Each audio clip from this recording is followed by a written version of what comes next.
नमस्कार, मैं डॉक्टर गुरसेव सैंडलस और स्वागत है मेरे इस हिंदी प्लेलिस्ट सीरीज़ में, जिसमें हम लोग बच्चों से रिलेटेड जो सर्जिकल प्रॉब्लम्स होती हैं, जिनमें बच्चों को किसी ऑपरेशन की ज़रूरत पड़ती है, उसके बारे में चर्चा करते हैं। तो आज का जो विषय है वो है जिसे अंग्रेज़ी में कहा जाता है अनडिसेंडेड टेस्टिस। अनडिसेंडेड टेस्टिस या जिसे हम कहते हैं हिंदी में कि गोटी का नीचे न आना। कि हमको सबको पता है कि स्क्रोटम में जो बच्चों का स्क्रोटम होता है उसमें 2 टेस्टिस या गोटियां होती हैं और किसी कारणवश बहुत बार वो गोटी नीचे नहीं आ पाती। सो आज मैं आपको इसमें ये समझाने की कोशिश करूँगा कि पहली बात तो ये है कि वो गोटी नीचे क्यों आती है और वो उसका विकास वहीं क्यों नहीं होता है स्क्रोटम में, और दूसरी बात कि अगर ऐसा है तो उसके लिए क्या किया जाना चाहिए।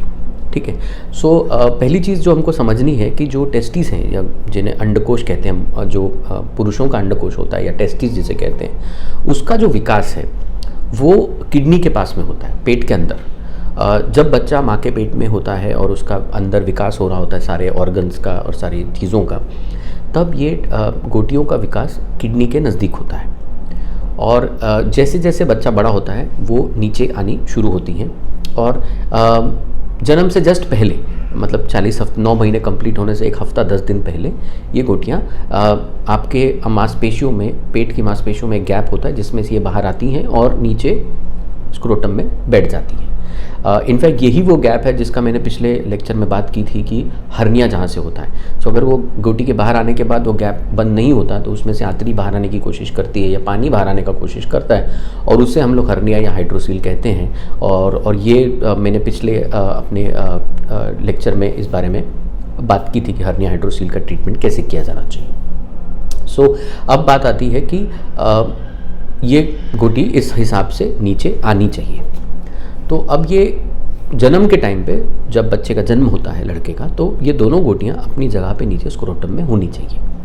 अगर ये अपनी जगह पे नहीं है तो पहली चीज़ जो करनी चाहिए, इनफैक्ट ये गोटी अपनी जगह पे है या नहीं है, ये पीडियाट्रिशियन की चेकलिस्ट में आता है कि बच्चा पैदा होने के बाद ये चीज़ उन्हें चेक करनी ही चाहिए।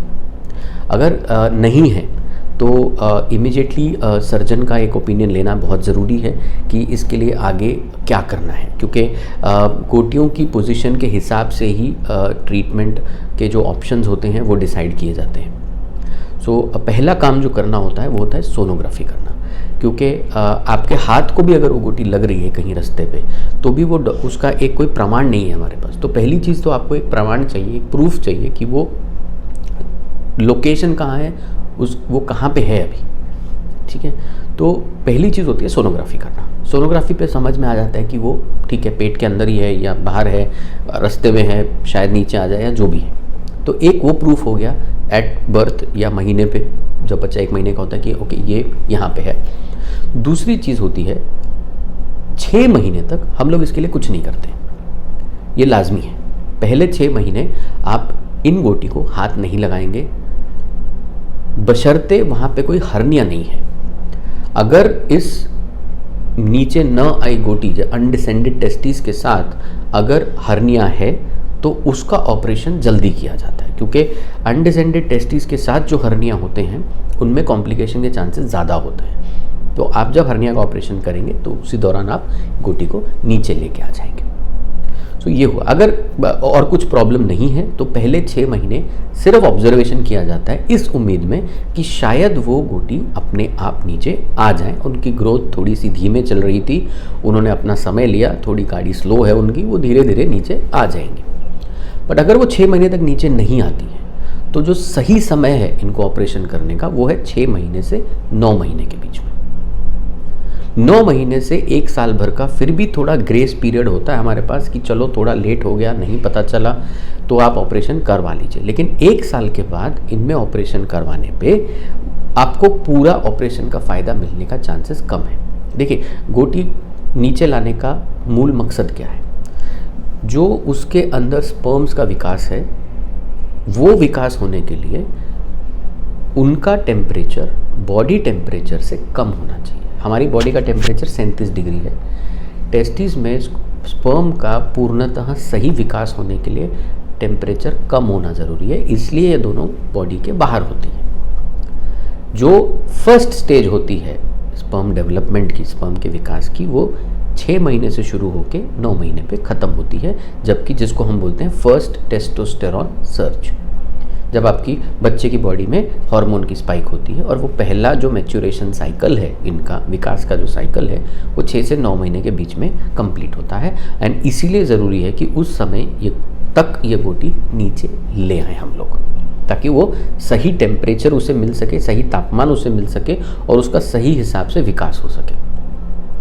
जो सेकंड स्टेज होती है इसकी, जो दूसरी स्टेज होती है इसके मैच्योरेशन की, वो आती है 12-13 साल पे, जब हार्मोनल स्पाइक होता है बच्चे में, जब बच्चे का असली विकास शुरू होता है।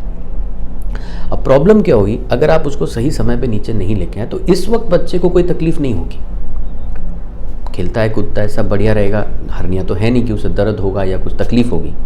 प्रॉब्लम आएगी 20-25 साल बाद, क्योंकि अब अगर ये गोटी को समय पे आप नीचे नहीं लाए तो क्योंकि स्पर्म्स की स्टेज 1 का विकास ठीक से नहीं हुआ है, जो स्पर्म क्वालिटी उस समय आएगी वो पुअर क्वालिटी की होगी, और फिर फर्टिलिटी इश्यूज आएंगे और फिर प्रेगनेंसी में इश्यूज आएंगे, क्योंकि स्पर्म्स की क्वालिटी बहुत ख़राब है। तो आज आपका जो देरी है ऑपरेशन में, उसका खामियाजा बच्चे को भरना पड़ेगा 20-25 साल बाद।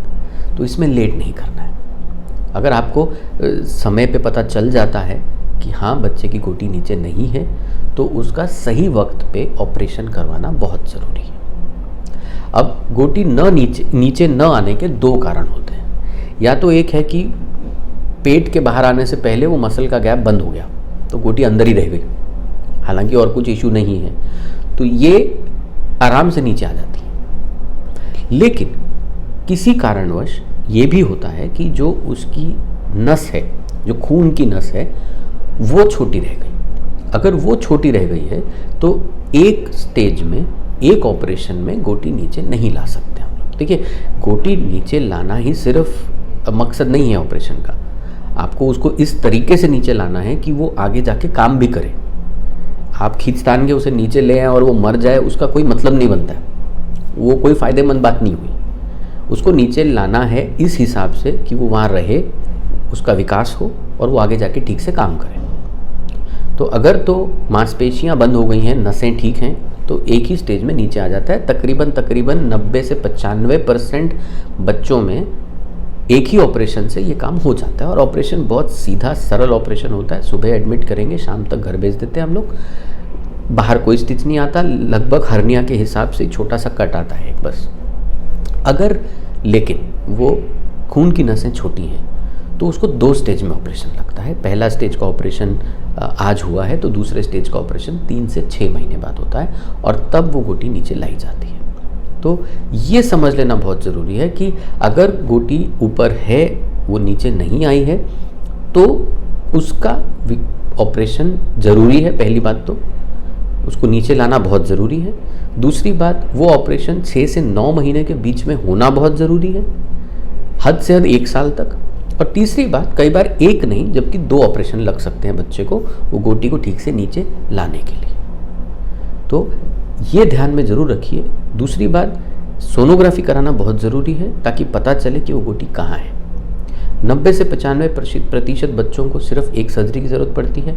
एक 5% बच्चे ऐसे होते हैं जिनको शायद 2 सर्जरीज़ की ज़रूरत पड़े, बट दोनों टाइम पे सर्जरियाँ छोटी होती हैं और जल्दी ख़त्म हो जाती हैं। चलिए, ये था गोटी नीचे ना आए तो क्या किया जाता है। अगली बार एक नए टॉपिक को लेके मैं फिर हाजिर होता हूँ। बने रहने के लिए शुक्रिया। अगर आपको कोई भी सवाल हैं या कमेंट हैं तो प्लीज़ मुझे नीचे कमेंट में ज़रूर लिखें, या मुझे drgursev@gmail.com पे ईमेल ज़रूर करें इस बारे में। शुक्रिया।